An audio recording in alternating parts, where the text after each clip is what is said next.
Hi, so I was just reading Dave's bit in the book about a kangaroo caught in the headlights and whether we freeze, what happens? Is that why we stutter? So I just wrote down a few places or interactions or people or things that I do when I'm talking and how they're different. So the first one I wrote down is walking into the chemist or pharmacy. Now when I walk in there, I'm in a queue and then I walk towards the counter and there's all these professional people and they're busy, they're expecting me to know what I'm doing, and they always ask me my name. And I feel like there's always people around me that are listening to what I'm going to say.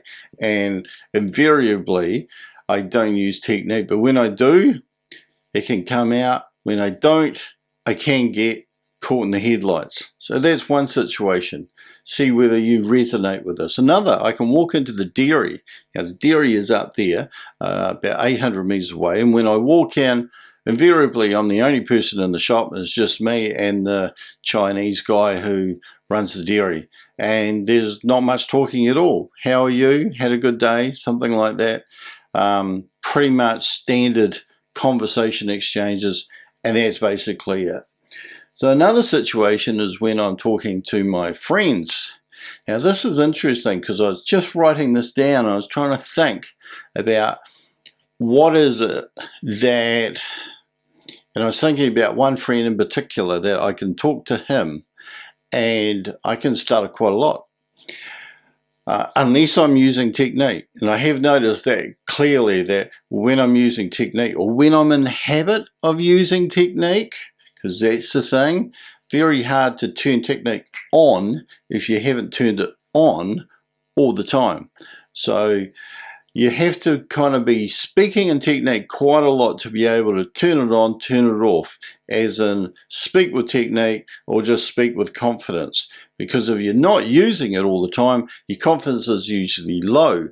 So when you want to turn it on, it's a case of not turning it on because I'm feeling that I can use some deliberate disfluencies or whatever.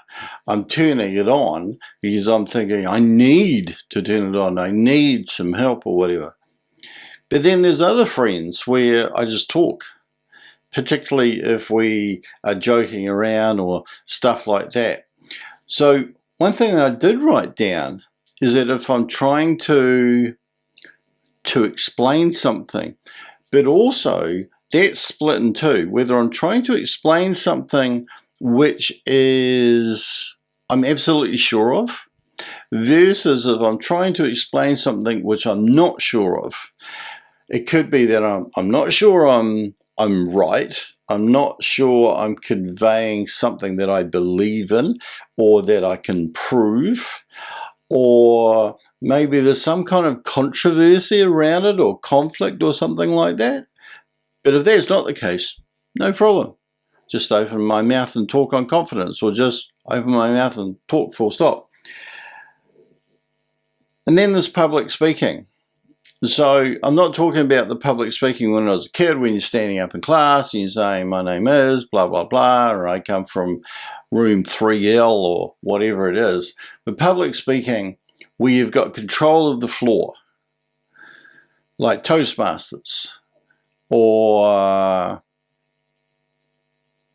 in most any other speaking situation where basically the floor is yours and you know you're not going to be interrupted, you know you're not really going to be judged, you know you're not going to be challenged on your point or anything like that. So you can take your time.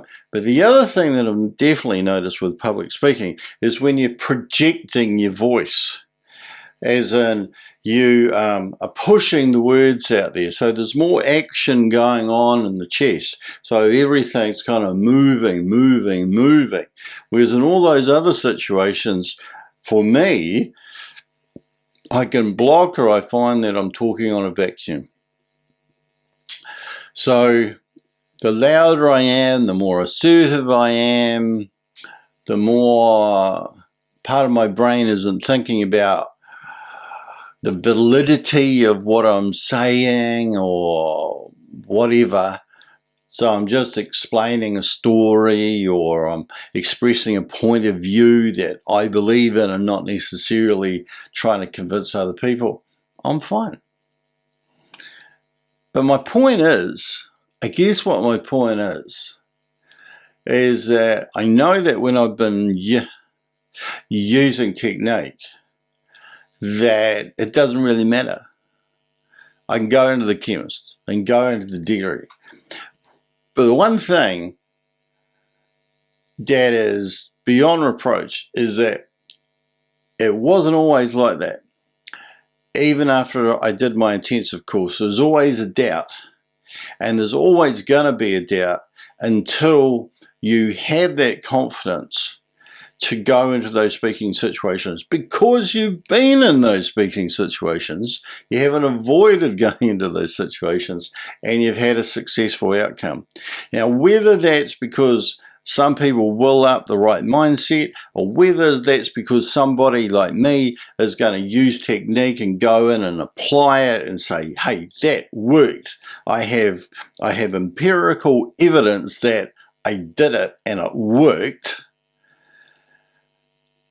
Then for me, that is enough evidence for me.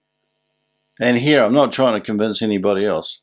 It's enough evidence for me that when I put in the work, I'm going to get the results. Because when I put in the work, I'm going to get myself into different speaking situations and into different environments, and I'm going to have more and more and more successful outcomes. Grows my confidence. Boom. Everything's fine. The thing is putting in the work. And that's why I'm recording this video at about 1:45 in the morning, because I said I was going to do one every day.